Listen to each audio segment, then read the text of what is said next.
रहमतुल्लाहि व बरकातुहू। अल्हम्दुलिल्लाह अल्हम्दुलिल्लाहि रब्बिल आलमीन वस्सलातु वस्सलामु अला अशरफिर रुसुल व खातमन नबिय्यीन अल्लज़ी अरसलहु अल्लाहु मुबय्यिनल लिकिताबिहिल हकीम व अला आलिहि व अस्हाबिहि व अहलि बैतिहि व अज़वाजिहि वमन तबिअहुम बिइहसानिन इला यौमिद्दीन। फ़अऊज़ु बिल्लाहिस समीइल अलीम मिनश शैतानिर रजीम मिन हम्ज़िही व नफ़्ख़िही व नफ़्सिही। बिस्मिल्लाहिर रहमानिर रहीम। इन्न हाज़ल क़ुरआन यहदी लिल्लती हिया अक़वम व युबश्शिरुल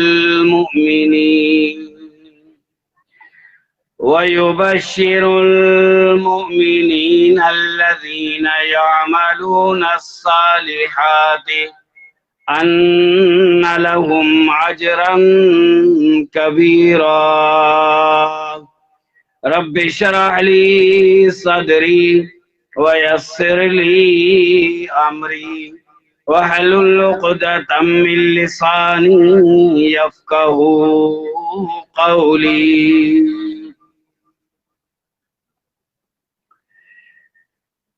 तमाम तारीफों,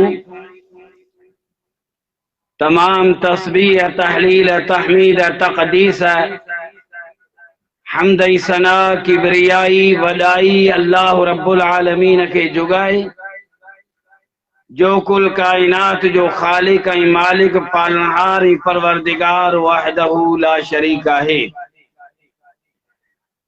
दुरूद सलाम ला तादाद सलातों रहमतों खुसूसन इमाम कायनात खातमुल अंबिया वल मुरसलीन रहमतुल लिल आलमीन जनाबे हजरत मुहम्मदुर रसूलुल्लाह सल्लल्लाहु अलैहि व आलिहि वसल्लम जिनके ज़ाते अक़दस थे।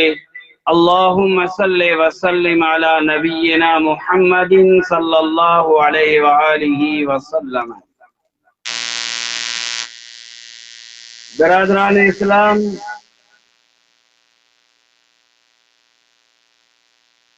कुरान करीम मां हिक आयत तिलावत कई आहे जो त अॼु जी ही तक़रीब ही प्रोग्राम उन्हनि तालिबुल इल्म शागिर्दनि जे लिहाज़ सां आहे जिन अल्हम्दुलिल्लाह कुरान करीम जी तालीम हासिल कई आहे। अल्लाह जे पाक किताब के याद कयो आहे। इन हवाले सां इंशाअल्लाह आऊं पंहिंजे हिन मुख़्तसिर टाइम में अज़मत कुरान जे हवाले सां इंशाअल्लाह बयान कंदुसि। अल्लाह रब्बुल आलमीन मूंखे ऐं तव्हांखे कुरान ऐं सुन्नत ते अमल करण जी तौफ़ीक़ अता फरमाए। यकीनन कुरान करीम हिफ़्ज़ करण वारा, कुरान करीम जी तालीम हासिल करण वारा तमाम खुश नसीब आहिनि ऐं उन्हनि जे लाइ वॾे में वॾी ख़ुशख़बरी, वॾे में वॾी बिशारत अल्लाह जे तरफ़ां आहे।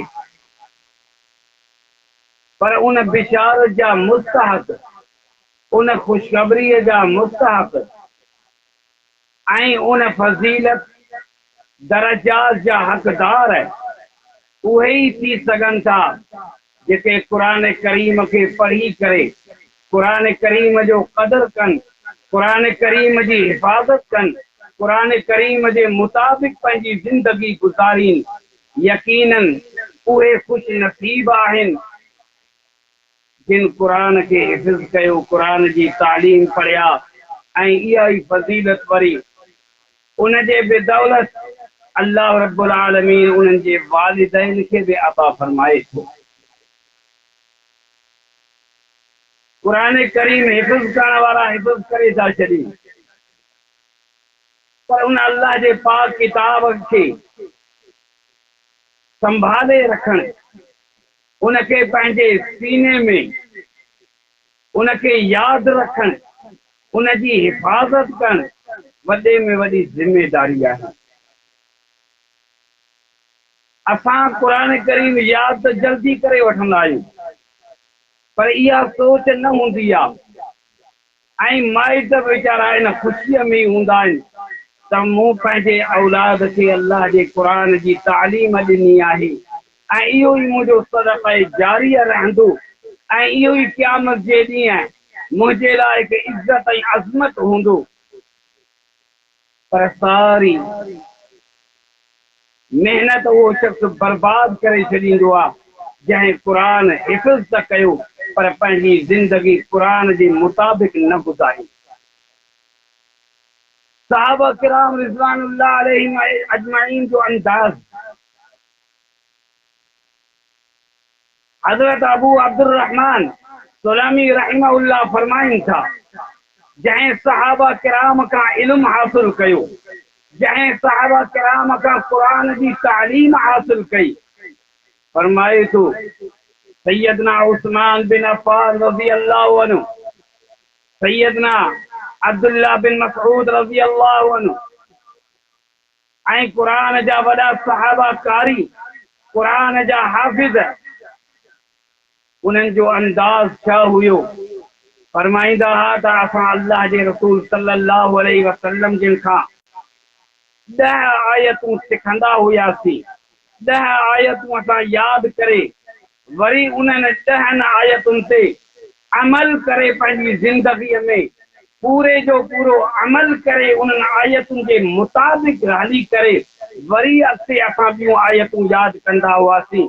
इहो अंदाज़ हो सहाबा किराम जो, क़ुरान करीम के सिर्फ़ रटे छॾण, यादि रखण ईअं न, पर उन क़ुरान जे मुताबिक़ पंहिंजी ज़िंदगी गुज़ारण। इमाम इब्न तैमिया रहमहुल्लाह अल मजमू अल फतावा जे अंदर लिखनि था, सैयदना अब्दुल्लाह बिन उमर रज़ी अल्लाहु अन्हुमा सूरतुल बकरा के यादि करण में 8 साल लॻा हुआ। इन जो मक़सद असां सम्झूं था। जलील क़द्र सहाबी आहे, जंहिंजे इल्म जे लाइ अल्लाह जे रसूल दुआऊं घुरियूं आहिनि, जंहिंखे अल्लाह करीम हिकु वॾे हाफ़िज़े सां नवाज़ियो हुयो। सैयदना अमीरुल मोमिनीन उमर बिन ख़त्ताब जो फर्ज़ंद आहे, इब्न उमर जे नाले सां मशहूर आहे, अब्दुल्लाह बिन उमर। उन खे 8 साल सूरतुल बकरा में लॻनि।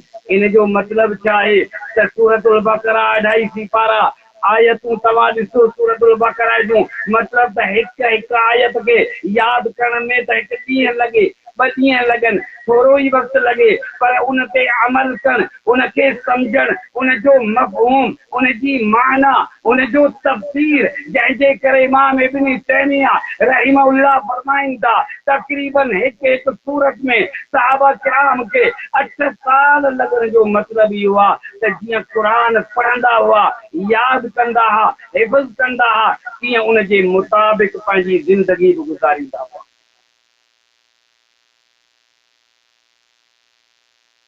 यकीनन क़ुरान करीम खे यादि करण ही वॾे में वॾी खुश नसीबी आहे। दुनिया जे अंदर केतिरा इल्म आया, आसमानी किताब नाज़िल थिया, पर अहिड़ो को किताब न आहे जेको क़ुरान करीम जे मुक़ाबले में हुजे ऐं क़ुरान करीम जे मुताबिक़ उन जो अजुर हुजे। न, ही अल्लाह जो पाक किताब उहो आहे जंहिंजे लाइ इमाम तबरानी रहमहुल्लाह पंहिंजी तस्नीफ़ पंहिंजे किताब अल मुअजमुल कबीर तबरानी में इन हदीस के सही सनद सां ज़िक्र कयो आहे। अल्लाह जे रसूल सल्लल्लाहु अलैहि वसल्लम जिन फरमायो यजीउल क़ुरआनु यौमल क़ियामत कर्रजुल शहाब यक़ूलु लिसाहिबिही हल तारिफुनी। क़यामत जे ॾींहुं क़ुरान करीम एक अजनबी इंसान जी सूरत में सखावत जी सूरत में क़ुरान करीम उन क़ुरान जे कारी वटि ईंदो, क़ुरान जे हाफ़िज़ वटि क़ुरान करीम ईंदो, उनखे चवंदो हल तारिफुनी, छा तूं मूंखे सुञाणींदो आऊं केरु आहियां? जवाब में उन क़ुरान जो कारी जवाब ॾींदो त मूंखे ख़बर कान्हे का, आऊं सुञाणे नथो सघां। क़ुरान करीम उनखे जवाब ॾींदो, पंहिंजो तारुफ़ पाण कराईंदो, अनल्लज़ी कुन्तु उसहिरु लैलक, आऊं उहो अल्लाह जो क़ुरान आहियां, आऊं तुंहिंजो उहो साथी आहियां जंहिंसां राति जी मूं तुंहिंजी निज फिटाई, मुंहिंजे करे तूं राति जा उजागा कंदे हुए, राति जो क़यामुल लैल क़ुरान करीम जी तिलावत करण वारा व उज़्मियो हवाजिरक, तूं उहो ई आहीं जो तुंहिंजो सख़्त गर्मियुनि में प्यासी हालत में आऊं तोखे रखंदो हुयसि, आऊं तुंहिंजो उहो साथी आहियां। वइन कुल्ल ताजिरिन वराए तिजारती, अॼु महशर जे मैदान में हर ताजिर तिजारत जे पोयां आहे, पर आऊं सिर्फ़ तुंहिंजे लाइ ताजिरनि जे पोयां आहियां, ताजो तोखे अजर वठी ॾियां। तो जेको दुनिया जे अंदरि मूंसां मुहबत कई, मूं क़ुरान जी इज़त कई, मूं क़ुरान जे मुताबिक़ तुंहिंजी ज़िंदगी गुज़री आहे, उन लिहाज़ सां अल्लाह रब्बुल आलमीन जे तरफ़ां क़ुरान करीम जी सिफारिश क़बूल कई वेंदी। फयोतल मुल्क बियमीनिही, अल्लाह जे नबी फरमायो उन जे सॼे हथ में अल्लाह जे तरफ़ां हिकु बादशाही जो परवानो ॾिनो वेंदो, बादशाही जो सर्टिफिकेट ॾिनो वेंदो, बादशाही जी सनद ॾिनी वेंदी। ऐं अल्लाह जा बाना अल्लाह रब्बुल आलमीन अॼु तोखे जंहिं घर जो मालिक पियो बनाए, इन महशर जे मैदान में तूं बादशाहनि वारी ज़िंदगी गुज़ारींदे। वल खुल्दु बिशिमालिही, उनजे खॿे हथ में हमेशगी ज़िंदगी वारो हुनखे सनद मिलंदी त हाणे कॾहिं तोखे मौत न ईंदो, तोखे कॾहिं तकलीफ़ न ईंदी, तुंहिंजे मथां का बीमारी न ईंदी। वयुज़उ अला रासी ताजल वक़ार, उनजे मथे ते इज़त जो ताज पारायो वेंदो, उनजे इज़त जो ताज उनजे मथे ते अॼु बि दस्तार फज़ीलत हाफ़िज़नि जी दस्तार आहे। ताज पोशी दुनिया में भी थींदी आहे, लेकिन क़ुरान जे हाफ़िज़ जी ताज पोशी दस्तार फज़ीलत क़यामत जे ॾींहुं महशर जे मैदान में पूरी काइनात जी मख़लूक़ात, इंसान, जिन्नात, हर शइ मौजूद हूंदी। उन वक़्तु अल्लाह रब्बुल आलमीन क़ुरान जे हाफ़िज़ खे, क़ुरान जे क़ारीअ खे, क़ुरान सां मुहबत करण वारे खे अल्लाह जी तरफ़ां इहो इनाम मिलंदो। सॼे हथ में बादशाही आहे, खॿे हथ में हमेशह वारी ज़िंदगी जी सनद आहे, ऐं मथे ते इज़त ऐं वक़ार जो ताज आहे जो दुनिया जे अंदरि उनखे इज़त जे निगाह सां न ॾिठो वेंदो हुयो। माण्हू चवंदा हिनखे त कुझु नथो अचे, हिनखे कहिड़ी तालीम आहे, पर क़ुरान जी इज़त ऐं अज़मत जे करे अल्लाह जे तरफ़ां महशर जे मैदान में इज़त जो उनखे ताज पारायो वेंदो। उन खां बाद में अल्लाह जे रसूल सल्लल्लाहु अलैहि वसल्लम जिन फरमायो वयुक़्सा वालिदुहु लतैनि ला तक़ूम, ऐं उनजे वालिदैन खे अल्लाह जे तरफ़ां अहिड़ो त लिबास पारायो वेंदो, हिकु पोशाक पाराई वेंदी जंहिं पोशाक जी क़ीमत दुनिया व मा फ़ीहा खां वधीक हूंदी। सारी काइनात जी क़ीमत हिकिड़े पासे, लेकिन क़ुरान जे हाफ़िज़ जे वालिदैन खे अल्लाह जे तरफ़ां जेका पोशाक पाराई वेंदी उन जी क़ीमत ॿिए पासे, उन जी ख़ूबसूरती ॿिए पासे। उन वक़्तु उहे वालिदैन चवंदा या अल्लाह कहिड़ी ॻाल्हि जे करे अॼु असांजी एतिरी इज़त थी आहे। इन महशर जे मैदान में उहो लिबास पारायो वियो आहे, उहा पोशाक ॾकराई वई आहे। अल्लाह जे तरफ़ां जवाबु मिलंदो तव्हां पंहिंजे औलाद खे क़ुर करीम जी तालीम ॾिनी, क़ुर जो हाफ़िज़ बनायो हो। इन जे करे अल्लाह रब्बुल आलमीन तव्हांखे बि इज़त जी पोशाक ॾकाई आहे। अल्लाह जे रसूल सल्लल्लाहु अलैहि वसल्लम जिन फरमायो पोइ उन क़ुर जे हाफ़िज़ खे चयो वेंदो ऐं अल्लाह जा बाना ऐं क़ुर जा कारी ये दुनिया में न क़ुर करीम के ठाहे ठाहे पढ़ंदे हैं, तरतीब सां बेहतरीन अंदाज सां तूं पढ़ंदे हुए ताजो तूं दिल सां क़ुर जी तिलावत कंदो हैं। इन अंदाज में अॼु हिन महशर जे मैदान में अल्लाह करीम तोखे इजाज़त थो ॾे, तूं जन्नत में हलणु शुरू कर ऐं क़ुर करीम जी तिलावत करणु शुरू कर। जिथे तुंहिंजी तिलावत मुकमल थींदी, क़ुर करीम पूरो थींदो, उहा तुंहिंजी मंज़िल, उहो तुंहिंजो मक़ाम, उहो तुंहिंजो आला मक़ाम हूंदो जन्नत जे अंदरि। अल्लाह रब्बुल आलमीन जे तरफ़ां यकीनन इहा ख़ुशख़बरी आहे, इहो वॾो मक़ाम आहे। पर ॾिसो इन ई हदीस में ॿ ॻाल्हियूं ॿुधायूं वयूं जेको ख़ुदि क़ुर थो उनखे महशर जे मैदान में चवे त अॼु आऊं तुंहिंजो दोस्त बणिजी आयो आहियां, अॼु तुंहिंजो साथी बणिजी आयो आहियां, अॼु तुंहिंजो सिफारिशी बणिजी आयो आहियां। ऐं अल्लाह जा बाना इन करे जो मुंहिंजे करे ओ सहेरो लैलक तुंहिंजूं रातियूं जाॻई गुज़ारींदो हुए मूं क़ुर जे तिलावत जे करे ऐं ॾींहं जो रोज़े जी हालत में हुए। सख़्त गर्मीअ में तोखे मूं प्यासो रखियो हो पर तूं कोई बि मूंसां मुहबत कंदे। मतिलबु इहो ई थियो त क़ुर करीम जे हिफ़्ज़ सां, क़ुर करीम जी तिलावत सां अमली ज़िंदगी हुजे, तॾहिं उहो शख़्स ख़ुशि नसीबी में गुज़ारे।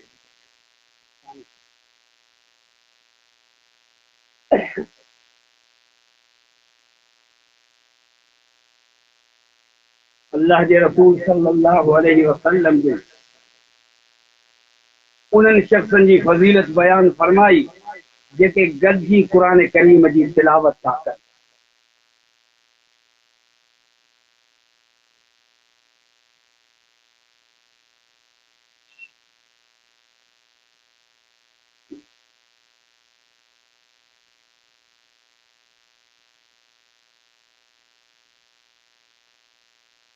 इज्तिमाई क़ुर करीम जी तिलावत करण वारा अॼु हिन तक़रीब में, हिन प्रोग्राम में अल्हम्दुलिल्लाह ही बि हिकु इज्तिमा आहे जिते क़ुर करीम जूं आयतूं पढ़ियूं वञनि पियूं, क़ुर करीम जो तफ़सीर बयानु कयो पियो वञे, क़ुर करीम जी दावत ॾिनी पई वञे। इहो बि हिते उहा तिलावत आहे, इहो हिकु अल्लाह जो ज़िक्र आहे जेको अल्लाह करीम असां गुनहगारनि खे नसीब कयो आहे। अल्लाह सी असांखे तौफ़ीक़ ॾिनी आहे। पर जेके गॾिजी तिलावत कनि था उन्हनि जे लाइ बिशारत छा आहे? ऐं उन्हनि जो गॾिजी वेहण तिलावत करणु मस्जिदुनि में ऐं मदरसनि में आई आहे। ही दीनी इदारा जंहिंमें अल्लाह जो क़ुर पढ़ियो वञे, ही अल्लाह जा घर मस्जिदूं जंहिंमें अल्लाह जे क़ुर जी तिलावत थी थिए। उन्हनि शख़्सनि जो मक़ाम, उन्हनि जी फ़ज़ीलत छा आहे? हदीस सही मुस्लिम में, मुस्नद अहमद में सैयदना अबू हुरैरा रज़ी अल्लाह अन्हु का रिवायत आहे। अल्लाह जे रसूल सल्लल्लाहु अलैहि वसल्लम जिन फरमायो वमज्तमा कौमुन फी बैतिन मिन बुयूतिल्लाह फी बैतिन मिन बुयूतिल्लाह यतलूना किताबल्लाह व यतदारिसूनहु बैनहुम। अल्लाह जे रसूल सल्लल्लाहु अलैहि वसल्लम जिन फरमायो बेशक उहे शख़्स जेके अल्लाह जे घरनि मां कहे अल्लाह जे घर में वेही करे क़ुर करीम जी तिलावत कनि था ऐं उन क़ुर जो दर्स ॾियनि था, हिक ॿिए खे पढ़ाइनि था। हिकिड़ा क़ुर करीम जी तिलावत करण वारा, ॿिया क़ुर करीम खे ॿुधण वारा, हिकिड़ा क़ुर खे पढ़ाइण वारा, ॿिया क़ुर खे पढ़ण वारा। अल्लाह जे रसूल सल्लल्लाहु अलैहि वसल्लम जिन फरमायो उन्हनि जे लाइ अल्लाह जे तरफ़ां कहिड़ो इनाम हूंदो आहे? फरमायो इल्ला नज़लत अलैहिम सकीना पहिरीं ॻाल्हि त उन्हनि जे मथां सकीनियत सुकूनियत नाज़िल कई वेंदी आहे। सकीनत उन्हनि जे मथां अल्लाह जे तरफ़ां नाज़िल थींदी आहे ताजो सारियूं तकलीफ़ूं उन्हनि जूं ख़तमु कयूं वेंदियूं आहिनि। वग़शियतहुमुर रहमा, ॿियो नंबर त अल्लाह साईं उन्हनि खे पंहिंजे रहमत में वेड़े छॾींदो आहे। ॿियो नंबर वहफ़तहुमुल मलाइका, अल्लाह जा फ़रिश्ता अची उन्हनि खे घेराव कंदा आहिनि, उन्हनि जा पहरेदार बणिजी करे फ़रिश्ता ईंदा आहिनि, या त अची क़ुर करीम ॿुधण जे लाइ फ़रिश्ता ईंदा आहिनि, या त अल्लाह जे तरफ़ां मुहाफ़िज़ बणिजी करे उन्हनि जे लाइ ईंदा आहिनि। वज़करहुमुल्लाहु अज़्ज़ व जल्ल, चोथों नंबर त अल्लाह करीम उन्हनि क़ुर वारनि खे यादि कंदो आहे ख़ासि पंहिंजी मजलिस में, जंहिं मजलिस में अल्लाह जा फ़रिश्ता हूंदा आहिनि। अल्लाह करीम उन मजलिस में पंहिंजे इन्हनि बाननि खे यादि कंदो आहे जेके क़ुर जी तिलावत करण वारा। घणा इनाम मिलिया जेके तिलावत करण वारा यकीनन या ख़ुशि नसीबी मदरसे जे तालिबुल इल्मनि खे हासिल थींदी आहे। ऐं मस्जिद में अचण वारा, मस्जिद में तिलावत करण वारा, उन्हनि खे इहा ख़ुशि नसीबी हासिल थींदी आहे। अल्लाह जे रसूल फरमायो पहिरियों नंबर त उन्हनि ते सुकूनियत नाज़िल थींदी आहे, ॿियो नंबर अल्लाह जी रहमत में उन्हनि खे वेड़ियो वेंदो आहे, ॿियो नंबर अल्लाह जा फ़रिश्ता ईंदा आहिनि उन्हनि खे उन्हनि जे लाइ, चोथों नंबर त अल्लाह करीम उन्हनि खे पंहिंजे ख़ासि मजलिस में फ़रिश्तनि जी जमायत में उन्हनि खे यादि कंदो आहे। हाणे आख़िरी अल्फाज़ हिन हदीस जा ॿुधी छॾियो, वमन अबता बिही अमलुहु लम युसरा बिही नसबुहु।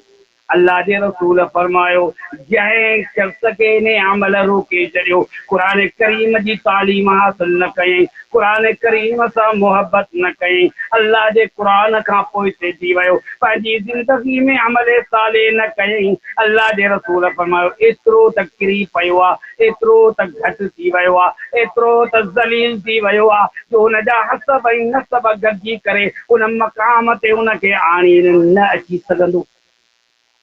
पाण फरमायूं जेको इन्हनि शयुनि खां, इन ख़ुशि नसीबी खां, अल्लाह जे किताब खां, अल्लाह जे क़ुर खां पोइ थी वियो, जंहिं क़ुर सां मोहबत न कई हू एतिरो त किरी थो पए, भले दुनिया जे नज़रनि में वॾी हुनजी इज़त हुजे पर अल्लाह जे नज़रनि में एतिरो किरियल आहे जो पाण फरमाइनि था उनजा हसब नसब गॾिजी वञनि पर उन मक़ाम ते उनखे नथा आणे सघे। पोइ तव्हां ख़ुदि सोचो, हिकिड़ो इंसान सारी ज़िंदगी दीन खां परे रहियो, सारी ज़िंदगी क़ुर करीम खां परे रहियो, सारी ज़िंदगी उनजो ताल्लुक़ ई न हो, वफ़ात खां पोइ भले हज़ारे भेरा क़ुर ख़्वानियूं करायूं वञनि, सारे जा सारा गॾु थी वञनि, पर अल्लाह जे रसूल फरमायो उनजा हसब नसब ख़ानदान कबीला रिश्तेदार गॾु थी वेंदा, कॾहिं बि उनखे उहो मक़ाम न मिलंदो, उहो दर्जो न मिलंदो जो उन पंहिंजे ज़िंदगी में विञाए छॾियो। इन लिहाज़ सां अल्लाह से मौक़ो ॾिनो आहे ज़िंदगी क़ुर करीम सां मोहबत कयूं, भला जे न पढ़ी सघियासूं, क़ुर यादि न आहे, नथा पढ़ी सघूं, हिन वक़्तु मौक़ो आहे त क़ुर ॿुधूं, क़ुर जी तालीम ॿुधूं, क़ुर करीम जी तिलावत ॿुधूं त अल्लाह रब्बुल आलमीन उन नेमत सां नवाज़ींदो।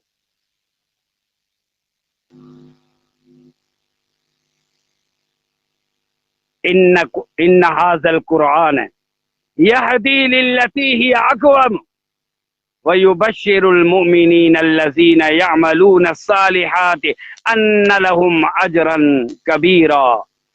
अल्लाह रब्बुल आलमीन इन आयत में फरमायो इन हाज़ल क़ुरआन, बेशक ही क़ुरआन अल्लाह जो किताब, इन हाज़ल क़ुरआन यहदी लिल्लती हिय अक़वम, ही अल्लाह जो क़ुरआन सिधी राह तो ॾेखारे, सिधो रस्तो तो ही अल्लाह जो क़ुरआन ॾेखारे ऐं मोमिननि खे बिशारत थो ॾे जिन अमल सालिह कया उन्हनि जे लाइ तमामु वॾो अजुर आहे त ही अल्लाह जो पाक किताब असांजे हिदायत जे लाइ मोकिलियो वियो आहे। अल्लाह जो पाक किताब असांजे तज़किया जे लाइ, असांखे पाक करण जे लाइ मोकिलियो वियो आहे। छो त क़ुर करीम में तव्हां ॾिसो पढ़ो कुरान करीम खे। नबी अलैहिस्सलातु वस्सलाम जिन जो हिते दुनिया में अचण मकसद छा हुयो, इहो ही मकसद आ। हर जगह ते कुरान करीम में तकरीबन 4 दफा अल्लाह रब्बुल आलमीन फरमाए दो, लक़द मन्नल्लाहु अलल मुमिनीना इज़ बअस फ़ीहिम रसूलन मिन अनफुसिहिम यतलू अलैहिम आयातिही व युज़क्कीहिम। कई जगह ते अल्लाह रब्बुल आलमीन फरमाए तो ताकीक एहसान कयो आहे अल्लाह रब्बुल आलमीन मोमिनन जे मथां अल्लाह से यो एहसान कयो आहे जो उन्हनि मां रसूल मोकिलियो अथसि। इन जे लाइ जो अल्लाह जे आयतुनि सां, अल्लाह जे क़ुरान सां उन्हनि खे पाक करे, उन्हनि जो तज़कियो करे, उन्हनि खे पाक करे गुनाहनि खां। इन क़ुरान करीम जे ज़रिए ये अल्लाह जो वो पाक किताब आहे कुरान करीम, जेको सिधो रस्तो ॾेखारे थो, सिधी राह ॾेखारे थो। उन खां बाद में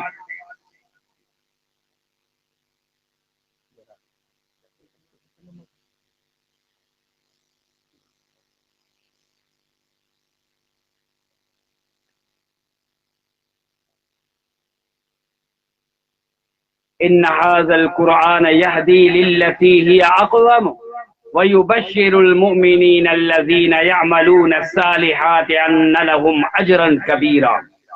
बेशक ही कुरान करीम सिद्धो रस्तो तो ॾेखारे, सिधी राह तो ॾेखारे। सही मुस्लिम में हदीस आहे, ये अल्लाह जो पाक किताब ऐं एक सादे अंदाज में बयान करे रहियो आहियां, छो त असांजा साथी अल्हम्दुलिल्लाह परे परे खां आयल आहिनि, तव्हांजो एक सादे अंदाज में समझी सघनि। ख़ुसूसी ख़िताब असांजा अल्हम्दुलिल्लाह मूंखां अॻु में असांजो भाउ प्रोफेसर अब्दुल फताह बालादी हफ़िज़हुल्लाह अल्हम्दुलिल्लाह एक इल्मी ख़िताब करे चुको आहे। उन खां बाद में असांजो ख़ासि मेहमान इन तक़रीब जो फ़ज़ीलतु शेख अल्लामा यहया भट्टी हफ़िज़हुल्लाह इंशाअल्लाह अन क़रीब उहे भी पहुचण वारा आहिनि। ऐं एक सादो अंदाज़ आहे, अल्लाह क़बूल करे। कुरान करीम जी तालीम जे हवाले सां कुरान करीम जी उहा अज़मत जैसा केतिरनि क़ौमुनि खे अल्लाह रब्बुल आलमीन इज़्ज़त थो ॾे ऐं केतिरनि क़ौमुनि खे अल्लाह साईं ज़िल्लत थो ॾे इन कुरान करीम जे ज़रिए। सही मुस्लिम में हदीस आहे, इन्नल्लाह यरफ़उ बिहाज़ल किताबे, इन्नल्लाह यरफ़उ बिहाज़ल किताबे अक़वामन व यज़उ बिही आख़रीन। अल्लाह जे रसूल सल्लल्लाहु अलैहि वसल्लम जिन फरमायो, इन हदीस के रिवायत करने वाला सैयदना अमीरुल मोमिनीन उमर बिन खत्ताब रज़ी अल्लाह अन्हु फरमायो, बेशक अल्लाह जे रसूल फरमायो, ये अल्लाह जो किताब कुरान करीम इन सां केतिरनि क़ौमुनि खे अल्लाह साईं इज़्ज़त ॾींदो आहे ऐं केतिरनि क़ौमुनि खे अल्लाह साईं ज़िल्लत ॾींदो आहे। अगर कोई इज़्ज़त चाहे तो न कुरान करीम सां मोहब्बत करे, कुरान करीम जे मुताबिक़ पंहिंजी ज़िंदगी गुज़ारे, पर जेकॾहिं कुरान करीम खां परे रहियो त उहो ज़िल्लत वारी ज़िंदगी गुज़ारी। एक बी रिवायत में उन वक्त सैयदना अमीरुल मोमिनीन उमर बिन खत्ताब रज़ी अल्लाह अन्हु इन हदीस के जिक्र कयो आहे, जंहिं टाइम ते संदन खिलाफत आहे ऐं संदन खिलाफत में मशहूर आहे त वॾनि वॾनि उहदनि ते उहे सहाबा किराम हूंदा जेके कुरान करीम जा कारी हूंदा, कुरान जा हाफ़िज़ हूंदा, दीनी तालीम जा आलिम हूंदा, उहे सभ खां अॻियां हूंदा, वॾनि उहदनि ते हूंदा। अमीरुल मोमिनीन सैयदना उमर रज़ी अल्लाह अन्हु जे खिलाफत में मक्के जो गवर्नर हजरत नाफे बिन हारिस रज़ी अल्लाह अन्हु एक दफ़ो कंहिं कम सां ॿाहिरि हलियो वियो आहे, अमीरुल मोमिनीन सां मुलाक़ात थी आहे। सैयदना अमीरुल मोमिनीन उमर रज़ी अल्लाह अन्हु फरमायो, ए नाफे दे ख़बर, तू त हलियो आहे तो पंहिंजी जगह ते मक्के जो गवर्नर कायम मकाम कंहिंखे बनायो आहे। सैयदना नाफे रज़ी अल्लाह अन्हु जवाब ॾियण लॻो, ऐं अमीरुल मोमिनीन हिकु ग़ुलाम आहे, हिकु ग़ुलाम आहे जंहिंजो नालो अब्दुर रहमान।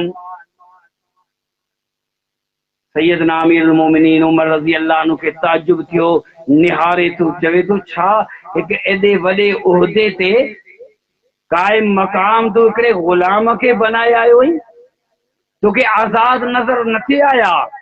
हजरत नाफे रज़ी अल्लाह अन्हु जवाब दिनो, अमीरुल मोमिनीन आए त गुलामन में गुलाम, पर कुरान जो कारिया, कुरान जो हाफिजा, अमीरुल मोमिनीन इल्म मीरास जो वडो आलिमा। सैयदना उमर रज़ी अल्लाह अन्हु खुशी में अखिन मां ॻोढ़ा अचण लगा ऐं ख़ुशि थी छा था जवाब ॾियनि, यकीनन अल्लाह जे रसूल सच फरमायो, मुझे प्यारे महबूब मोहम्मद सल्लल्लाहु अलैहि वसल्लम जो फरमान सच आहे, इन्नल्लाह यरफउ बिहाज़ल किताब, बेशक इन अल्लाह जे कुरान सां केतिरनि क़ौमुनि खे अल्लाह सही इज्जत थो ॾेई छॾे, भले छो न ग़ुलाम हुजनि, पर इन कुरान करीम जे करे उन्हनि खे इज्जत मिली वई आहे। इन भले गुलाम आहे पर तो ॻाल्हि अहिड़ी कई आहे, ऐं अल्लाह जे रसूल जो फरमान सचो आहे त ही कुरान आहे जो केतिरनि क़ौमुनि खे इज़त थो ॾियारे ऐं केतिरनि क़ौमुनि खे ज़िल्लत थो ॾियारे। जे कुरान सां मोहबत कई उहे भले छो न घटि में घटि क़ौम ऐं ज़ात वारो हुजे, को गुलाम हुजे, पर पोइ बि अल्लाह जे नज़दीक वॾो इज़त वारो आहे जंहिं क़ुरान करीम जे तालीम खे हासिल कयो। बे हिकु गुलाम जो वाक़ियो, वो बि कुरान जो हाफ़िज़ आहे, कुरान जो कारी आहे। सुनन इब्न माजा में ही हवालो ही हदीस आहे। उम्मुल मोमिनीन अम्मा आयशा सिद्दीक़ा रज़ी अल्लाहु अन्हा मोमिनन जी अमर, नबी अलैहिस्सलातु वस्सलाम घर में मौजूद है। अम्मा आयशा रात जे टाइम ते देर सां घर में आई आहे। इशा जो टाइम अल्लाह जे रसूल फरमायो, आयशा दिले त करे आई आहीं, छाजे लाइ तो देर कई आहे, कहिड़ो तुंहिंजो कमु? अम्मा आयशा सिद्दीक़ा रज़ी अल्लाहु अन्हा जवाब ॾियण लॻी, या रसूल अल्लाह कुल्तु कुन्तु अस्तमिअ क़िराअत रजुल मिन असहाबी, ऐं अल्लाह जा रसूल जो लेट सां अचण जो मुंहिंजो मक़सदु तव्हांजे सहाबा मां को शख़्स मूं सुञातो न आहे, पर क़ुरान करीम जी तिलावत करे रहियो हुयो, जंहिंजे अंदाज़ खे, जंहिंजे आवाज़ खे, जंहिंजे तिलावत खे ॿुधण जे करे आउं मजबूर थी वियसि, बीह रहियसि ॿुधण जे लाइ। अल्लाह जे पाक किताब जी तिलावत करे रहियो हुयो। अल्लाह जा रसूल उन करे लेट थी वई आहे। नबी अलैहिस्सलातु वस्सलाम जिनोती आहे। अम्मा आयशा सिद्दीक़ा फरमाए थी, क़ालत फ़क़ाम व कुन्तु मअहू हत्ता, अल्लाह जे रसूल फरमायो, आयशा उठ मूं सां गॾु, किथे आहे क़ुरान जी तिलावत करण वारो? अम्मा आयशा सिद्दीक़ा रज़ी अल्लाहु अन्हा थी फरमाए, अल्लाह जा रसूल मूं सां गॾु हलिया, जेॾी महिल उन जी तिलावत ॿुधण लॻा, पाण फरमायूं, ही त मुंहिंजो सहाबी आज़ाद कयल गुलाम सालिमा हुज़ैफा जो गुलाम आहे। पाण फरमायूं, ही जंहिंजी तिलावत तो ॿुधी ऐं तूं रस्ते में ऐं पर्दे में बीही रही तिलावत ॿुधण जे लाइ, ऐं आयशा ही त मुंहिंजो सहाबी सालिम अबी हुज़ैफा जो आज़ाद कयल गुलाम आहे। पोइ नबी अलैहिस्सलातु वस्सलाम जिन छा उन गुलाम जे लाइ कहिड़ा अल्फाज फरमाया, इहा आहे खुश नसीबी। इहो अल्लाह जो कुरान आहे जो गुलामन के इज्जत ॾियारे छॾियईं, यतीमन के इज्जत मिली वई। इन कुरान जे करे मिस्कीनन के घटि क़ौम जे लिहाज़ सां जेके घटि हूंदा, हसब ऐं नसब में बि घटि हूंदा, उन्हनि खे बि वॾी इज्जत मिली वई आहे इन कुरान जे करे। अल्लाह जे रसूल अम्मा आयशा फरमाए थी, पाण फरमायूं, अल्हम्दुलिल्लाहिल्लज़ी जअल फी उम्मती मिस्ल हाज़ा, तमाम तारीफ़ूं ने अल्लाह जे लाइ जंहिं मुंहिंजी उम्मत में अहिड़ा माण्हू पैदा कया, जंहिं मुंहिंजी उम्मत में अहिड़ा माण्हू पैदा कया जो गुलाम हुजण जे बावजूद बि अल्लाह जे क़ुरान खे कंहिं अंदाज़ में पढ़नि था। अल्लाह जे क़ुरान सां कीअं उन्हनि जी मोहबत आहे। इहो ही सैयदना सालिम रज़ी अल्लाहु अन्हु,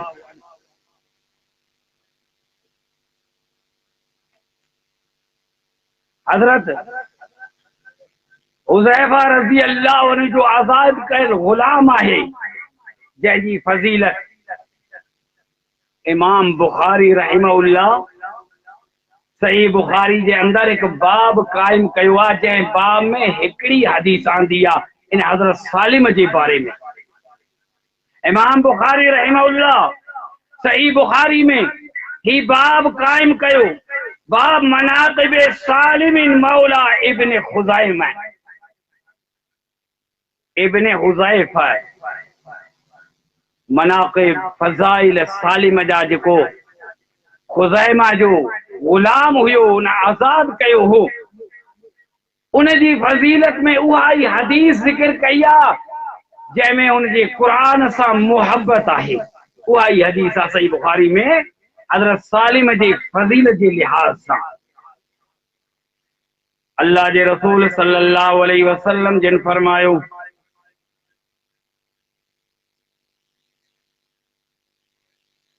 तव्हां क़ुरान करीम जी तालीम हासिल कयो चार शख्सन खां, चइनि शख्सन खां। ये सही बुखारी में हदीस नंबर 3757। अल्लाह जे रसूल फरमायो तव्हां चइनि शख्सन खां क़ुरान जी तालीम हासिल कयो। उन वक़्तु सहाबा जे दौर में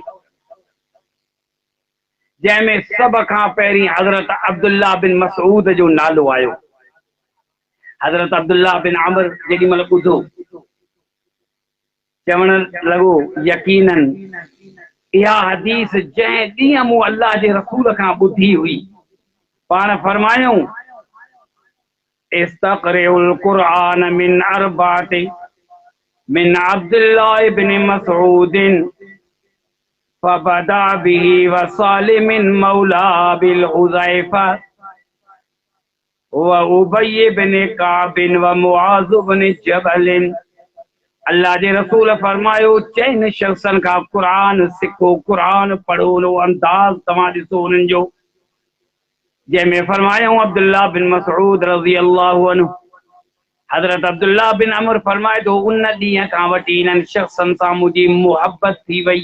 हालांकि मुहबत ऐं ख़ुबत अॻ में बि हुई, पर अल्लाह जे रसूल जेॾी महिल फरमायो इन्हनि चइनि शख्सन खां क़ुरान ॿुधो त उन वक़्त खां वठी मूंखे अब्दुल्लाह बिन मसऊद सां मुहबत हुई।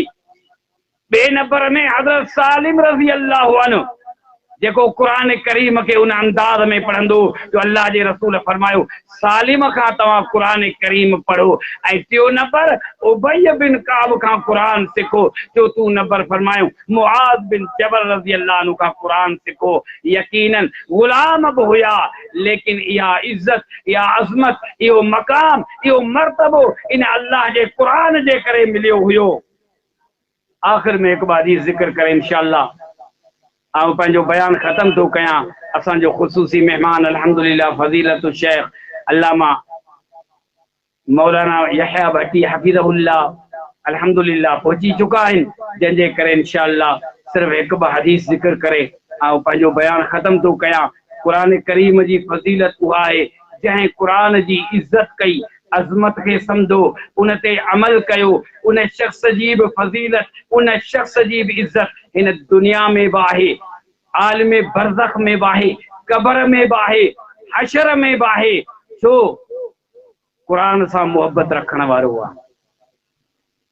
हिकिड़ो मिसाल, ग़ज़वा उहुद में शहीद थिया हा साहबा। ग़ज़वा उहुद में जेके बि शहीद थिया आहिनि सभु अल्लाह जे रसूल जा साहबा आहिनि, उन्हनि जो वॾो मक़ाम आहे, सभु जन्नती आहिनि।